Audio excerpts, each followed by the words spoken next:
కాంగ్రెస్ ప్రభుత్వం ప్రతిష్టాత్మకంగా నిర్వహిస్తున్న ప్రజాపాలన కార్యక్రమం తెలంగాణ వ్యాప్తంగా ప్రారంభమైంది. రాష్ట్రంలోని అన్ని జిల్లాల్లోని గ్రామాల్లో ప్రజల నుంచి అధికారులు దరఖాస్తులు స్వీకరిస్తున్నారు. జిల్లా కేంద్రాల్లో మంత్రులు, నియోజకవర్గ కేంద్రాల్లో ఎమ్మెల్యేలు, మండల, గ్రామ స్థాయిలో స్థానిక ప్రజాప్రతినిధులు సంబంధిత అధికారులతో కలిసి నోడల్ అధికారుల ఆదేశాలతో దరఖాస్తులు స్వీకరిస్తున్నారు. డిసెంబర్ 28వ తేదీ నుంచి జనవరి 6వ తేదీ వరకు అన్ని గ్రామాల్లో ఈ కార్యక్రమం జరగనుంది. ఒకవేళ గ్రామంలో కార్యక్రమం జరిగిన సమయంలో మీరు అందుబాటులో లేకపోతే గడువు ముగిసిన తర్వాత కూడా దగ్గరలోని మండల పరిషత్, మున్సిపల్ కేంద్రాల్లో అధికారులకు అప్లికేషన్ అందజేయవచ్చునని సీఎం రేవంత్ రెడ్డి స్పష్టం చేశారు. కాంగ్రెస్ ప్రభుత్వం అందిస్తున్నటువంటి అభయహస్తము 6 గ్యారంటీలకు అర్హులైన వారందరూ తప్పకుండా వినియోగించుకోవాలని ఆకారపు అరుణ్ పటేల్ అన్నారు. హబ్సిగూడ హాల్లో ఏర్పాటు చేసిన కాంగ్రెస్ అభయహస్తం 6 గ్యారంటీల దరఖాస్తుల పంపిణీ కౌంటర్లను గణేష్ నగర్ కమ్యూనిటీ అధ్యక్షులు అరుణ్ పటేల్ సందర్శించారు. తెలంగాణ రాష్ట్ర కాంగ్రెస్ ప్రభుత్వం ప్రతిష్టాత్మకంగా అమలు చేయుచున్న అభయహస్తం నేడు రాష్ట్ర వ్యాప్తంగా ప్రారంభమైంది. ఈ రోజు నుండి జనవరి 6 తారీఖు వరకు ఈ కార్యక్రమాన్ని ప్రభుత్వం జరగనుంది. దరఖాస్తుల స్వీకరణ కోసం భారీగా ప్రజలు తరలి వస్తున్నారు. ఈ క్రమంలో కమ్యూనిటీ హాల్లో ఏర్పాటు చేసిన కౌంటర్లను అగారపు అరుణ్ పటేల్ కౌంటర్లను పరిశీలించారు. ప్రజలకు 6 గ్యారంటీలు అందించాలనే ఉద్దేశంతోనే ఈ కార్యక్రమం చేపట్టామని అరుణ్ పటేల్ అన్నారు. అనంతరం అక్కడికి వచ్చినటువంటి ప్రజలకు ఎలాంటి ఇబ్బందులు కలగకుండా అన్ని సౌకర్యాలు చేకూర్చాలని జీహెచ్ఎంసీ అధికారులకు తెలియజేశారు. ఈ కార్యక్రమంలో జీహెచ్ఎంసీ అధికారులు, కాంగ్రెస్ నాయకులు అగ్గిరెడ్డి, జిల్లా అధ్యక్షులు శ్రవణ్ కిషోర్ తదితరులు పాల్గొన్నారు. తెలంగాణ రాష్ట్రంలో 14 పార్లమెంటు స్థానాలు కైవసం చేసుకుంటామని ధీమా వ్యక్తం చేసిన మాజీ ఎంపీ బూర నర్సయ్యగౌడ్ అన్నారు. రంగారెడ్డి జిల్లా కొంకరకాలంలో కేంద్ర హోంశాఖ మంత్రి అమిత్ షా ఆధ్వర్యంలో రాష్ట్ర స్థాయి నిర్వహించారు. కార్యక్రమంలో బీజేపీ నేత బూర నర్సయ్యగౌడ్ తో పాటు పలువురు బీజేపీ నేతలు పాల్గొన్నారు. పార్లమెంట్ ఎన్నికల్లో బీజేపీ గెలిపే లక్ష్యంగా అమిత్ షా పార్టీని నడిపించబోతున్నారు. ఈ నేపథ్యంలో నేడు తెలంగాణకు వచ్చిన ఆయన పార్టీ నేతలతో సమావేశం ఏర్పాటు చేశారు. ఈ సమావేశంలో వచ్చే పార్లమెంటు ఎన్నికల్లో అవలంబించవలసిన వ్యూహాలపై పార్టీ నేతలకు అమిత్ షా దిశానిర్దేశం చేశారు. ఈ కార్యక్రమంలో పెద్ద ఎత్తున బీజేపీ నేతలు పాల్గొన్నారు. తెలంగాణ అసెంబ్లీ ఎన్నికల్లో గత ఎన్నికల కంటే ఎక్కువ స్థానాలు గెలిచామని బూర నర్సయ్యగౌడ్ అన్నారు. భువనగిరి పార్లమెంటు స్థానం నుండి పోటీలో ఉంటానని బూర నర్సయ్యగౌడ్ తెలిపారు. అదేవిధంగా ఈరోజు అన్ని సర్వేలలో బీజేపీ పార్టీకి, మోడీ గారికి 41% ఓట్ పర్సంటేజ్ ఉంది. అంటే 41% దాదాపు 330 నుంచి 400 గెలిచే అవకాశం ఉంటుంది.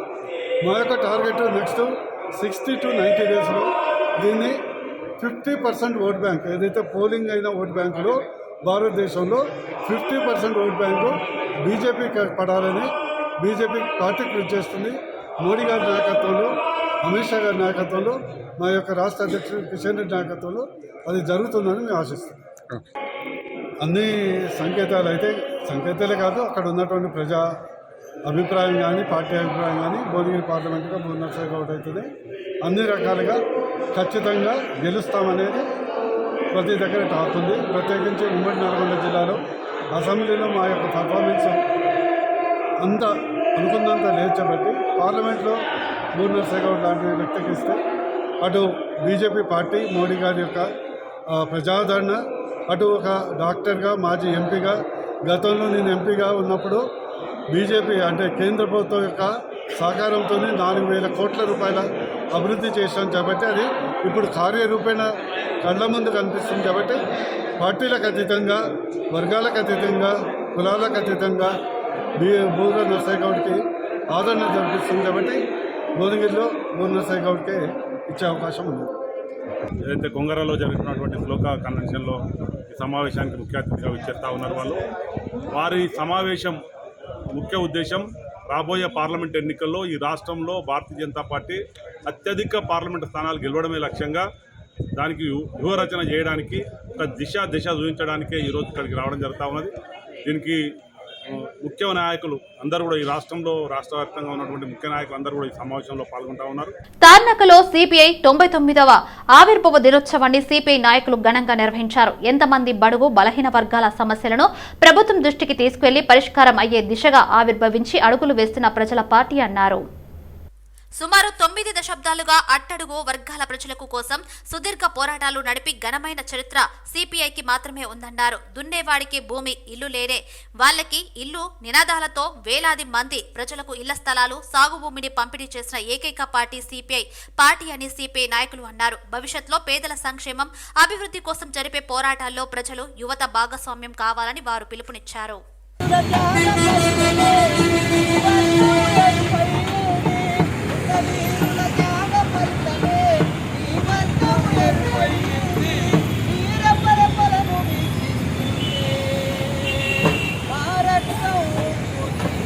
తమ పార్టీలోకి వస్తేనే ఇల్లు ఇస్తామని బెదిరించే ప్రభుత్వం తమది కాదని ఉప ముఖ్యమంత్రి బట్టి విక్రమార్క స్పష్టం చేశారు.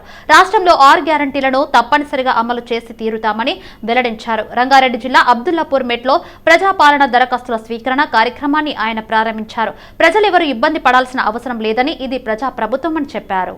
10 ఏళ్లలో రాష్ట్ర ప్రజలు నీళ్లు, నిధులు, నియామకాలు పొందలేదు. 9 ఏళ్లలో ఒక రేషన్ కార్డు ఇవ్వలేదు. ప్రజల చేత, ప్రజల కోసం వచ్చిన ప్రభుత్వం మాది. ప్రజాపాలన అందిస్తామని చెప్పి ఒప్పించి ప్రభుత్వాన్ని ఏర్పాటు చేశాం. మాది దొరల ప్రభుత్వం కాదు, ఒక వర్గం, ఒక వ్యక్తికి సంబంధించింది కాదు. మేమిచ్చిన 6 గ్యారంటీలను ప్రజల సమక్షంలో అమలు చేస్తున్నాం.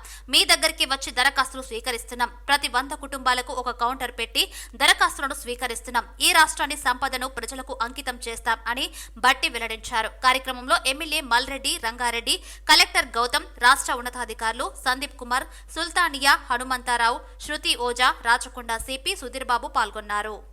రాజ్యం ఈరోజు అప్లికేషన్, ప్రభుత్వం మీ దగ్గర అప్లికేషన్లు తీసుకొని వాటి అమలు చేయటం కోసం ఏర్పాటు చేసుకున్నటువంటి కార్యక్రమం ఇది. ఇది మన ప్రభుత్వం, ఇది ప్రజల ప్రభుత్వం, దొరల ప్రభుత్వం కానే కాదు. ప్రజల కోసం, ప్రజల చేత, ప్రజల యొక్క ప్రభుత్వం ఇది. ప్రజల కోసం ఇల్లు లేని పేదవాడికి ఇల్లు ఇవ్వాలని ఏర్పాటు చేసుకున్న కార్యక్రమం. కొన్ని సంవత్సరాలుగా అప్లికేషన్ పెట్టుకోవాలని, కొన్ని సంవత్సరాలుగా ఇల్లు లేనటువంటి వాళ్ళు పెద్ద ఎత్తున వస్తారు కాబట్టి ఒకటే కౌంటర్ పెడితే ఇబ్బంది ఉంటుందని చెప్పి ప్రతి 100 కుటుంబాలకి ఒక కౌంటర్ పెట్టాలని, ప్రతి ఊర్లో కూడా, ఇదే అక్కడ మండల హెడ్ క్వార్టర్లో కాదు, ప్రతి ఊర్లో కూడా ప్రతి 100 కుటుంబాలకి ఒక కౌంటర్ పెట్టాలని, దాని సరిపోయే కౌంటర్లు పెట్టి ప్రతి కౌంటర్కి అధికారిని నియమించాలని, 6వ తారీఖు వరకు అప్లికేషన్ తీసుకోవాలని చెప్పి రాష్ట్ర వ్యాప్తంగా స్పష్టమైనటువంటి ఆదేశాలు ఇచ్చాం. చేసేటువంటి మిగతా కార్యక్రమాలు ఈ అప్లికేషన్లో చాలా స్పష్టంగా మెన్షన్ చేశాం. ప్రజా పాలనలో అర్హులందరికీ లబ్ధి చేకూరుతుంది గ్రేటర్ హైదరాబాద్ నగర డిప్యూటీ మేయర్ మోతే శ్రీలత శోభన్ రెడ్డి అన్నారు. సికింద్రాబాద్ నియోజకవర్గంలోని తానాక డివిజన్ వార్డులోని Nagarjuna Nagar welfare association community hall వద్ద ఏర్పాటు చేసిన ప్రజా పాలన కార్యక్రమాన్ని మోతే శ్రీలత శోభన్ రెడ్డి ప్రారంభించారు. 28 నుండి 6వ వరకు ప్రజాపాలన కార్యక్రమంలో భాగంగా ప్రభుత్వం అందజేస్తున్న 6 గ్యారంటీల పథకాలకు దరఖాస్తు స్వీకరణ జరుగుతుందని మోతే శోభన్ రెడ్డి అన్నారు. ఎలాంటి పైరవీలు లేకుండా అర్హత ఉన్న ప్రతి ఒక్కరికి లబ్ధి చేకూరించే విధంగా ప్రభుత్వం చర్యలు తీసుకోవాలని కోరారు. జిహెచ్ఎంసీ నుండి కొత్త ప్రభుత్వానికి అన్ని విషయాలలో పూర్తి సహకారం ఉంటుందని మోతే శోభన్ రెడ్డి తెలిపారు. ప్రజాపాలన మంచి కార్యక్రమం అయినందున పార్టీలకు అతీతంగా ప్రజలకు న్యాయం జరగాలన్నారు. ప్రజలకు ఎలాంటి అనుమానాలు, సందేహాలు ఉన్నా అధికారులను అడగాలని, అలాగే అధికారులు ప్రజలకు అందుబాటులో ఉండాలని ఆదేశించారు. ప్రతి దరఖాస్తుకు రేషన్ కార్డు ముఖ్యం కాబట్టి రేషన్ కార్డుల జారీపై ప్రభుత్వం త్వరగా నిర్ణయం తీసుకోవాలని కోరారు. ఈ కార్యక్రమంలో deputy commissioner Sudhansh, assistant municipal commissioner Hemalatha, Padmalatha, ఇతర అధికారులు తదితరులు పాల్గొన్నారు. ప్రజాపాలనలో భాగంగా ఉప్పల్ నియోజకవర్గంలోని అభయహస్తం గ్యారంటీ పథకాల దరఖాస్తు కేంద్రాలను స్థానిక బీఆర్ఎస్ ఎమ్మెల్యే బండారి లక్ష్మారెడ్డి పరిశీలిస్తున్నారు. ఈ సందర్భంగా లక్ష్మారెడ్డి అభయహస్తం పథకాలను ఉప్పల్ నియోజకవర్గ ప్రజలు దరఖాస్తు చేసుకోవాలని తెలిపారు. నియోజకవర్గంలో ప్రతి డివిజన్లోని అభయహస్తం దరఖాస్తు కేంద్రాల్లో బీఆర్ఎస్ వాలంటీర్స్ ఏర్పాటు చేశామని, దరఖాస్తు చేసుకునే ప్రజలకి ఏమైనా ఇబ్బందులు ఉంటే వాలంటీర్లను కానీ అక్కడున్న బీఆర్ఎస్ కార్యకర్తలకు తెలియజేస్తే వారు సమస్యను తీరుస్తారని అన్నారు. నియోజకవర్గంలో ఎక్కడైనా డ్రైనేజీ, నీటి సమస్య, రోడ్ల సమస్యలు ఉన్నా అధికారులకు తెలపాలని అధికారులు చెప్పారని లక్ష్మారెడ్డి తెలిపారు. 6వ తేదీ వరకే కాకుండా ఎవరైనా మిస్ అయిన వారు 7, 8వ తేదీలలో దరఖాస్తు స్వీకరిస్తామని జోనల్ కమిషన్ తెలిపినట్లు ఎమ్మెల్యే బండారి లక్ష్మారెడ్డి ప్రజలకు తెలియజేశారు. మెయిన్గా ఉప్పల్ డివిజన్లో ఏదైతే 6 పథకాలు గవర్నమెంట్ అనౌన్స్ చేసిందో దాని మీద అందరు కూడా అప్లికేషన్ ఫామ్ తీసుకోవడం జరుగుతుంది. అప్లికేషన్ తీసుకోవడం జరుగుతుంది. ఆ భాగంగా నేను కూడా ఈరోజు వాళ్ళందరూ కూడా ఎట్లా చేస్తున్నారు అని చూసుకొని ఉప్పల్ కాన్స్టిట్యున్సీ జనాలందరూ కూడా నా రిక్వెస్ట్ ఏంటంటే మీరందరూ కూడా అప్ టు 6th దాకా ఉంటుంది. 6th నుంచి మళ్ళీ ఇంకా ఎవరన్నా ఫుల్ఫిల్ కాకపోతే 7th 8th కూడా మున్సిపాలిటీ ఇప్పుడు డీసీ గారిని కలిశాను నేను. అలాగనే ఇక్కడ జెడ్సీ గారు కూడా వచ్చి ఉన్నారు ఈరోజు, పంకజ మేడం. తనను కూడా అడిగితే సార్ ఇంకా 2 days ఎక్స్టెండ్ చేస్తాము, జనాలతో ఎక్కువ అయితే అని చెప్తున్నారు. కాబట్టి దయచేసి మీరందరూ కూడా ఏవైతే ఈ 6 పథకాలు ఉన్నాయో మీరందరూ కూడా అప్లై చేసుకోవాలి. అలాగనే మీకు సంబంధించిన ఇష్యూస్ ఏదైనా ఉంటే డ్రైనేజ్ సంబంధించింది కానీ, వాటర్ ప్రాబ్లం కానీ, రోడ్స్ కానీ అట్లాంటివి కూడా వీళ్ళు అప్లికేషన్ తీసుకుంటారు. అంటే ప్రాబ్లమ్స్ ఉంటే అవి కూడా మీరు ఏమైనా ఉంటే కూడా వీళ్ళకి చెప్తే అవి కూడా చేస్తామని చెప్తున్నారు. అది కూడా అట్లాంటివి ఏమైనా ఉంటే కూడా ఇవ్వాలని చెప్పి కోరుకుంటున్నాను. సంగారెడ్డి జిల్లా పటంచెరు డివిజన్ పరిధిలోని శాంతినగర్ వార్డు కార్యాలయంలో ఏర్పాటు చేసిన ప్రజాపాలన కార్యక్రమం నిర్వహించారు. ఈ కార్యక్రమంలో పటంచెరు ఎమ్మెల్యే గూడెం మహిపాల్ రెడ్డి, స్థానిక కార్పొరేటర్ మెట్టు కుమార్ యాదవ్, వ్యవసాయ market committee chairman Vijay Kumar, బాల్దియా కమిషనర్ సురేష్ పాల్గొన్నారు. ప్రజల అభివృద్ధి కోసం కాంగ్రెస్ ప్రభుత్వం ప్రవేశపెట్టిన 6 గ్యారంటీలను అందేలా కాంగ్రెస్ నేతలు కృషి చేయాలని గూడెం మహిపాల్ రెడ్డి అన్నారు. తెలంగాణ ప్రజల కోసం బీఆర్ఎస్ పార్టీ అనేక సంక్షేమాలు అందించిందని తెలిపారు. ప్రజలు ప్రభుత్వం అమలు చేస్తున్న గ్యారంటీలను వినియోగించుకోవాలని గూడెం మహిపాల్ రెడ్డి పటంచెరు ప్రజలకు సూచించారు. ప్రభుత్వానికి సహకరించి దరఖాస్తులు చేయవలసిందా మనవి చేస్తా ఉన్నాను. ఎందుకంటే వాళ్ళు ఎలక్షన్లో హామీలు ఇచ్చి తప్పకుండా ఇవ్వడానికి సిద్ధంగా ఉన్నారు కాబట్టి మనం పెట్టుకోకపోతే మన చేతగానితనం అవుతుంది. కాబట్టి తప్పకుండా మీరందరూ 41 కేటగిరీల విధంగా దరఖాస్తులు పెట్టుకొని మీరు లబ్ధి చెందవలసిందిగా మనవి చేస్తా ఉన్నారు. అధికార యంత్రాంగానికి ప్రభుత్వానికి పూర్తి స్థాయిలో సహకరించాలి. విద్యుత్ బిల్లులు గిట 200 పైచీలకు వరకు 200 యూనిట్ల వరకు కరెంటు బిల్లు కట్టొద్దని ముఖ్యమంత్రి గారు చెప్తా ఉన్నాడు. 2 లక్షల రూపాయల రైతు రుణమాఫీ గిట బ్యాంకులలో పోయి తీసుకొని కట్టకూడదని చెప్తా ఉన్నాడు. కాబట్టి ఇవన్నీ కూడా మీరు ఆలోచన చేసి చదువుకున్న వాళ్ళు, మీరు ఏమాత్రం మీకు పెద్ద మనుషులు చదువుకోకుండా మీ ఇంట్లో బిడ్డలు కొడుకులు అందరూ చదువుకొని ఉన్నవారు ఈ మేనిఫెస్టోను స్టడీ చేయండి. తప్పకుండా ప్రభుత్వానికి అధికారులకు సహకరించవలసిందిగా మనవి చేస్తా ఉన్నాం. Thank you. రాష్ట్రంలో 17 ఎంపీ స్థానాలకు మెజార్టీ 10 ఎంపీ స్థానాలు గెలుచుకుంటామని మాజీ ఎమ్మెల్సీ రామచంద్రరావు ధీమా వ్యక్తం చేశారు. రంగారెడ్డి జిల్లా కొంగరకలంలో ఏర్పాటు చేసిన సమావేశంలో రాష్ట్ర బీజేపీ వ్యవహారాల ఇన్ఛార్జి తరుణ్ చుక్, రామచంద్రరావు, బీసీ మోర్చా జాతీయ అధ్యక్షుడు లక్ష్మణ్, మురళీధర్ రావు, ఎంపీలు, ఎమ్మెల్యేలు పాల్గొన్నారు. దేశాభివృద్ధికి ప్రధాని మోదీ చేస్తున్న కార్యక్రమాలు ప్రజలకు చేరువయ్యాయని, దేశంలో మళ్లీ బీజేపీ పార్టీని అధికారంలోకి వస్తుందని రామచంద్రరావు అన్నారు. 2024 నాడు 542 స్థానాలకు పోటీ జరగబోతుంది లోక్సభకు. ఇందులో ప్రధానంగా ఇప్పటికే 303 సీట్లు భారతీయ జనతా పార్టీ గెలిచి ఎన్డీఏకు దాదాపు 330 పైగా ఓట్లు గతంలో వచ్చినాయి. ఈసారి ఎన్నికల్లో కూడా భారతీయ జనతా పార్టీకి గతం కన్నా ఎక్కువ సీట్లతోని మళ్ళీ మోదీ గారి ప్రభుత్వం రావాలనేటువంటి ప్రజల ఆకాంక్ష ఈరోజు బలంగా కనబడుతుంది. తెలంగాణలో కూడా భారతీయ జనతా పార్టీకు మేము 7% నుంచి దాదాపు 20% మేము పెరిగినాము ఓటు శాతము.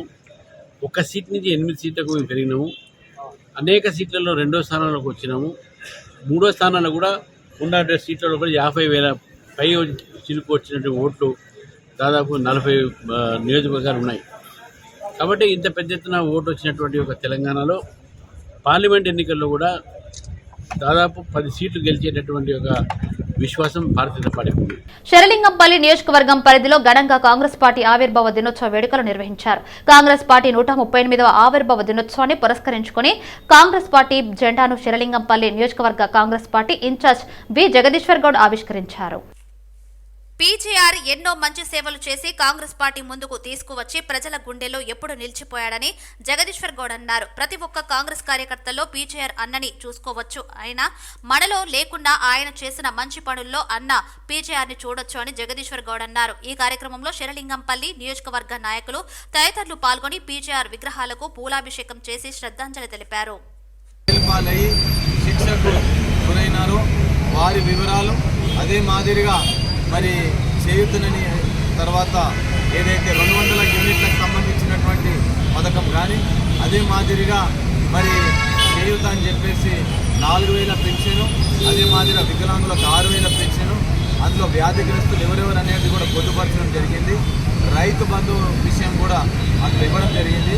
మనం పట్టణంలో ఉంటున్నాం కాబట్టి అది పెద్ద మొత్తంలో మనకు ఉపయోగంలోకి రాకపోవచ్చు. కాబట్టి మిగతా ఉన్నటువంటి 4 పథకాల పట్ల ప్రజలను అవగాహన చేసి శ్రేణులందరినీ కూడా నేను ఈ సందర్భంగా విజ్ఞప్తి చేస్తూ ఉన్నా. మీరందరూ కూడా మరి ఎక్కడ ఎలాంటి దళారీతనం కానీ బ్రోకరిజం కానీ డబ్బులు వసూలు చేసుకోవడం కానీ ఇలాంటి ఎవ్వరు కూడా పాల్పడవద్దు. ఎందుకంటే మీది నుంచి స్ట్రిక్ట్ ఇన్స్ట్రక్షన్స్ ఉన్నాయి.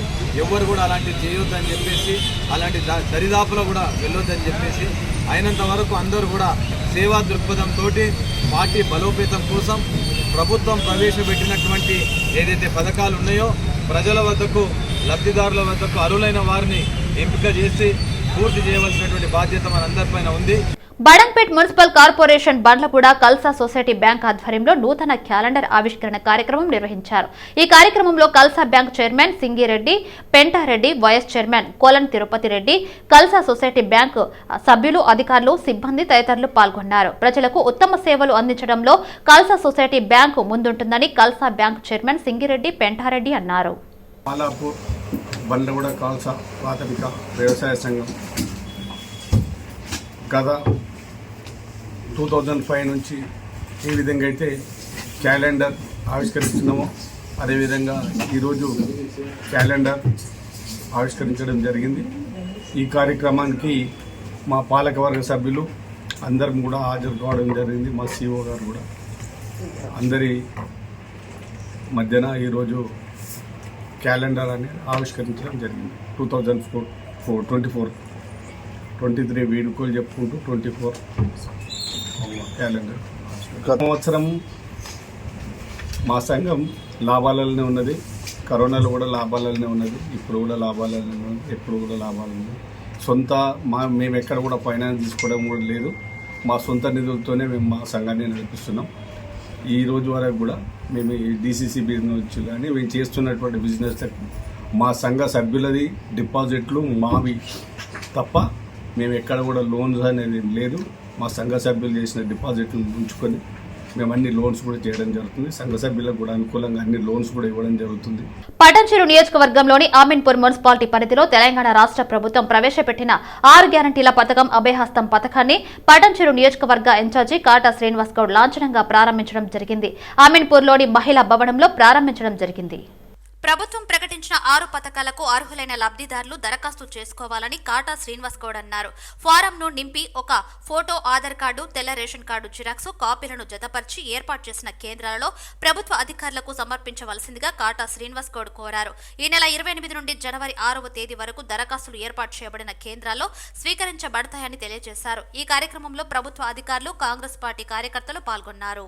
ఏదైతే కాంగ్రెస్ పార్టీ మరి ఎలక్షన్లో పెట్టినటువంటి మేనిఫెస్టోలో 6 పథకాలు ఏవైతే కాంగ్రెస్ పార్టీ ముందుకు తీసుకొచ్చిందో మరి ఆ 6 పథకాలకు కూడా ఈరోజు కాంగ్రెస్ పార్టీ శ్రీకారం చుట్టబోతా ఉంది. మరి కాబట్టి ప్రజలందరూ కూడా దీన్ని సద్వినియోగం చేసుకోండి. ప్రజలందరూ కూడా మరి ఉన్నటువంటి ఈ 6 గ్యారంటీలు 6 పథకాలు ఖచ్చితంగా ప్రతి ఇంటికి కూడా ఏదో ఒక రూపాన ఇది ఉపయోగపడే పరిస్థితి ఉంటుంది. కాబట్టి మరి అందరూ కూడా దీన్ని అప్లికేషన్స్ అనేది మరి ఉన్నటువంటి అధికారులు కావచ్చు, కాంగ్రెస్ పార్టీ కార్యకర్తలు కావచ్చు, మరి నాయకులు కావచ్చు, అందరూ కూడా ప్రతి వాడ ప్రతి గడపకి వెళ్ళి మరి అందరిని కూడా ఈ అప్లికేషన్ నింపించి మరి వారికి ఏ విధంగా అయితే వాళ్ళకి లాభం చేకూరుస్తుందో మరి ఆ విధంగా వాళ్ళందరూ కూడా ఇప్పియాలని చెప్పి కూడా నేను కాంగ్రెస్ పార్టీ కార్యకర్తలను కూడా నేను ఈ సందర్భంగా తెలియజేస్తా ఉన్నా. సైబరాబాద్ పోలీస్ కమిషనరేట్ పరిధిలో 2 ఇన్స్పెక్టర్లపై సస్పెన్షన్ వేటు పడింది. KPHP inspector Venkat, RGI inspector Srinivas ను సస్పెండ్ చేస్తూ సైబరాబాద్ సిపి అవినాష్ మహంతి ఆదేశాలు జారీ చేశారు. కేపీహెచ్పీలో వ్యక్తిని అక్రమంగా నిర్బంధించి చిత్రహింసలకు గురి చేసినందుకు గాను ఇన్స్పెక్టర్ వెంకట్ పై చర్యలు తీసుకున్నారు. భార్యాభర్తల వివాహంలో వివాదంలో జోక్యం చేసుకున్న వెంకట్ వ్యక్తిని చితకబాదారు. ఇక ఓ కేసు విషయంలో సరిగా విచారణ చేయనందుకు గాను శ్రీనివాస్ పై సస్పెండ్ చేశారు. సికింద్రాబాద్ కంటోన్మెంట్ నియోజకవర్గాన్ని సమస్యలు లేని నియోజకవర్గంగా తీర్చిదిద్దడమే లక్ష్యమని ఎమ్మెల్యే లాస్యనందిత స్పష్టం చేశారు. సికింద్రాబాద్ కంటోన్మెంట్ నియోజకవర్గ పరిధిలోని 7వ వార్డులో ఎమ్మెల్యే లాస్యనందిత పర్యటించారు. పలు అభివృద్ధి కార్యక్రమాలకు శ్రీకారం చుట్టారు. RTC colony, Banjaranagar, IOB colony, Ravi కాలనీలో పర్యటించి ప్రజల సమస్యలను అడిగి తెలుసుకున్నారు. ప్రభుత్వ సంక్షేమ పథకాలను అర్హులందరికీ చేరవేయడమే తన లక్ష్యమని అన్ని వర్గాల ప్రజలను కడుపులో పెట్టుకుని కాపాడుకుంటున్నామని లాస్య నందిత అన్నారు. కాలనీలోని సమస్యలన్నింటినీ పరిష్కరిస్తామని ఎమ్మెల్యే లాస్య నందిత భరోసా ఇచ్చారు. శాసనసభ్యురాలిగా గెలిచిన తర్వాత తొలిసారిగా 7వ వార్డుకు విచ్చేసిన ఎమ్మెల్యే లాస్య నందితకు ఘన స్వాగతం లభించింది. వార్డు ప్రముఖులు, స్థానికులు, మహిళలు లాస్య నందితను శాల్వతో సన్మానించి అభినందనలు తెలిపారు. అటు వేద బ్రాహ్మణులు ఎమ్మెల్యే లాస్య నందితకు ప్రత్యేక ఆశీర్వచనం అందజేశారు. క్రమశిక్షణ గల కార్యకర్తగా మల్కాజ్గిరి పార్లమెంటును మరోసారి గెలుచుకునేందుకు కృషి చేస్తానని టీపీసీసీ ప్రచార కమిటీ చైర్మన్ మధు యాష్కి గౌడ్ అన్నారు. రాహుల్ గాంధీ యాత్రను రాజకీయంగా చూడొద్దన్నారు. హిందువులకు వ్యతిరేక డీఎన్ఏ ఎవరిదో హిందూగాళ్లు బొందుగాళ్లు అని ఎవరన్నారు. కవిత తండ్రి కేసీఆర్ ను అడిగి మాట్లాడాలని అంటున్న మధు యాష్కి గౌడ్ తో మా bureau chief Srinivas face to face. TPCC ప్రచార కమిటీ చైర్మన్ మధు యాష్కి గౌడ్ మనతో ఉన్నారు. చెప్పండి, పార్లమెంట్ ఎన్నికలకు సిద్ధమవుతున్న తరుణంలో జరుగుతున్న ఈ కార్యక్రమాలు, వ్యవస్థాపక దినోత్సవాలు, అటు న్యాయయాత్ర, ఇవన్నిటి ప్రభావం కావచ్చు ప్రజల్లో ఎలా ఉండబోతుందని భావిస్తున్నారు? ముఖ్యంగా తెలంగాణ ప్రజలకి మా కృతజ్ఞతలు. 10 సంవత్సరాల రాక్షస పాలన అంతమొందించి రామరాజ్య ఏర్పాటు కొరకు, ప్రజాపాలన ఏర్పాటు కొరకు అవకాశం ఇచ్చినందుకు గౌరవ ముఖ్యమంత్రి రేవంత్ రెడ్డి గారి నాయకత్వాన్ని ఏర్పడ్డ ప్రభుత్వం 20 రోజుల లోపలనే ప్రజలను కలవకుండా ఏర్పరచుకున్న కంచెను పక్కన దోస్తూ ప్రజాపాలన కొనసాగించడం కొరకు ఇవాళ 139వ వార్షికోత్సవ దినోత్సవమైన కాంగ్రెస్ పార్టీకి చరిత్రాత్మకమైన రోజు. ఈ రోజున ఒక గ్యారంటీ, 6 గ్యారంటీలు ఒకటి ఆల్రెడీ ప్రారంభించడం జరిగింది. మిగతా 5 గ్యారంటీల కొరకు కూడా అభ్యర్థుల నుంచి అప్లికేషన్స్ తీసుకోవడం ఈ రోజు ప్రారంభం జరుగుతూ ఉంది. ప్రజాపాలనని, ప్రజల వద్దకే పాలన, ప్రజల ఇంటి ముందు పాలన తీసుకొచ్చిన ప్రయత్నంలో రేవంత్ రెడ్డి గారి యొక్క ప్రయత్నం కొనసాగుతూ ఉంది. ప్రజలు గుర్తిస్తారు, హర్షిస్తున్నారు. 4 కోట్ల మంది ప్రజలు ఆల్రెడీ బస్సులో ఉచితంగా ప్రయాణం చేసిన మహిళలు. దీన్ని బట్టి ప్రజా ఆదరణ ఎంత ఉందో కనబడతా ఉంది. వారికి ప్రజలను ప్రత్యక్షం కలిసే ఒక కార్యక్రమాన్ని తీసుకున్నారు. ప్రజావాణిని ప్రారంభించడం జరిగింది.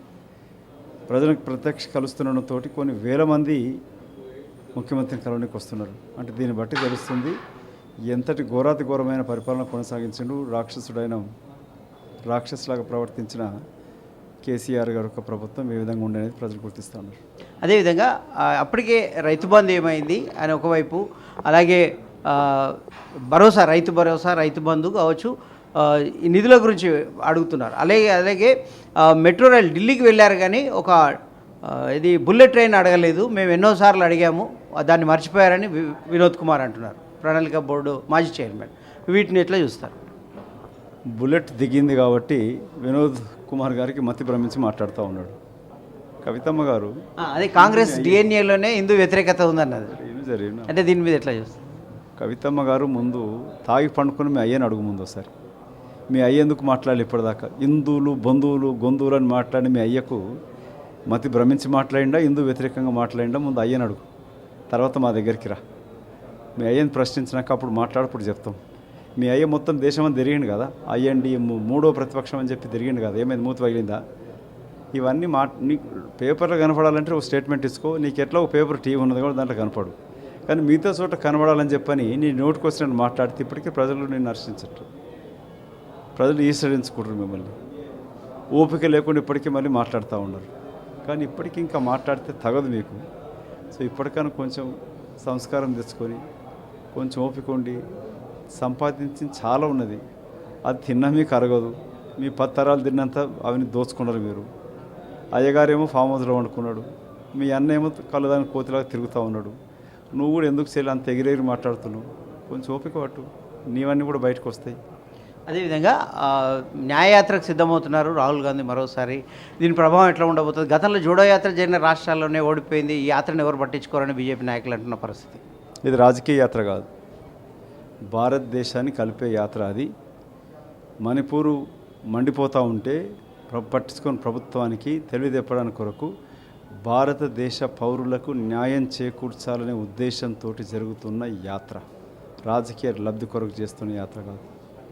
ప్రభుత్వంలో మీ భాగస్వామ్యం ఉండబోతుందా? ఇప్పటికే ఎమ్మెల్సీ ద్వారా మంత్రి పదవిలో అవకాశం దొరుకుతుందని ప్రచారం అయితే జరుగుతున్న పరిస్థితి. మీరు ఎట్లా భావిస్తున్నారు? హైకమాండ్ పట్ల ఎట్లాంటి విశ్వాసం చూపుతున్నారు? ఈ ప్రభుత్వం ఏర్పాటు కావడానికి కొరకు గత 10 సంవత్సరాల నుంచి, అంతకుముందు 10 సంవత్సరాల పార్లమెంట్ సభ్యుడిగా తెలంగాణ రాష్ట్ర ఏర్పాటు కొరకు సోనియా గాంధీ గారి యొక్క సిపాయిగా పనిచేసినాను, పని చేస్తూ ఉన్నాను, పని చేయబోతూ ఉంటాను. అంటే ఎల్బీ నగర్లో కాంగ్రెస్ పార్టీ గెలుస్తుంది అనుకున్న తరుణంలో ఓటమి చవి చూడడానికి ఏ కారణాలని మీరు ఏమైనా విశ్లేషణ చేసుకున్నారా? దాన్ని మళ్ళీ ఎట్లా పటిష్టం చేయబోతున్నారు? ఓటమి బాధాకరమే, విశ్లేషణ చేస్తూ ఉన్నాం, ఇంకా చేయాల్సిన అవసరం ఉన్నది. ఆ విశ్లేషణ చేసుకుంటూనే రేపు మల్కాజ్గిరి పార్లమెంటు గెలిచే ప్రయత్నం కూడా చేయాల్సిన అవసరం ఉంది. దాంట్లో ఏమేమి కారణాలని మొత్తం యావత్తు ట్విన్ సిటీస్లోనే 24 సీట్లలో ఒక్క సీటు కూడా రాకపోవడం బాధ కలిగించిన విషయం ఉంటుంది. అంటే సోనియా గాంధీని ఇక్కడ పోటీ చేయాలని ఇప్పటికే తీర్మానం పంపారు టీపీసీసీ తరఫున. ఎలాంటి సంకేతాలు అందాయి? ఎవరు పోటీ చేయనున్నారు మెదక్ సీట్ నుంచి? అది అభ్యర్థన, ఏకవచన రెజల్యూషన్ గౌరవ ముఖ్యమంత్రి ప్రవేశపెట్టారు. ఉప ముఖ్యమంత్రి తోడుకొని మిగతా మంత్రులు, పిఎస్సీ సభ్యులందరం కూడా ఆ ఏకవచన తీర్మానాన్ని పార్టీ జాతీయ అధ్యక్షుడు ఖర్గే గారికి వివరించడం జరిగింది. నేను ప్రత్యక్షంగా ఢిల్లీకి వెళ్ళి తల్లి సోనియామ్మని కలిసి పార్లమెంట్లో పిఎస్సీ నిర్ణయాన్ని కూడా వారికి విన్నవించుకోవడం జరిగింది. వారు ఒక చిరునవ్వున ఊరుకోరు తప్ప ఎలాంటి నిర్ణయం ప్రకటించలేదు. Thank you. ఇది మొత్తం మీద దేశంలో రాహుల్ గాంధీ చేసిన యాత్ర దేశ సమగ్రత, దేశంలో ప్రజలందరికీ న్యాయం జరగాలని చేస్తున్నారు. దీన్ని రాజకీయంగా చూడొద్దంటున్నారు. అలాగే తాను ప్రభుత్వంలో ఉండాలా లేదా అనేది పార్టీ నిర్ణయిస్తుంది, హైకమాండ్ నిర్ణయం. నేనైతే కార్యకర్తగా మల్కాజ్గిరిలో మళ్ళొకసారి పార్టీని గెలిపించే దిశగా ఎల్బీనగర్ నియోజకవర్గంలోనే ఉంటూ పనిచేస్తానంటున్నారు. ఎల్బీనగర్ నియోజకవర్గంలో పార్టీ ఓటమిపై విశ్లేషణ కూడా చేస్తామంటున్నారు. అదేవిధంగా సోనియమ్మ ఇక్కడ పోటీ చేయాలనేది పార్టీ కార్యకర్తలు, పార్టీ తీర్మానం. అది ఆమె నిర్ణయం, ఆమె నిర్ణయించుకోవాల్సి ఉంటుంది, ఆమె హైకమాండ్ నిర్ణయించాల్సి ఉంటుంది అని కూడా యాష్కి గౌడ్ చెప్తున్న పరిస్థితి. వీడియో జర్నలిస్ట్ మాధవ్తో శ్రీనివాస్, సిటీ విజన్.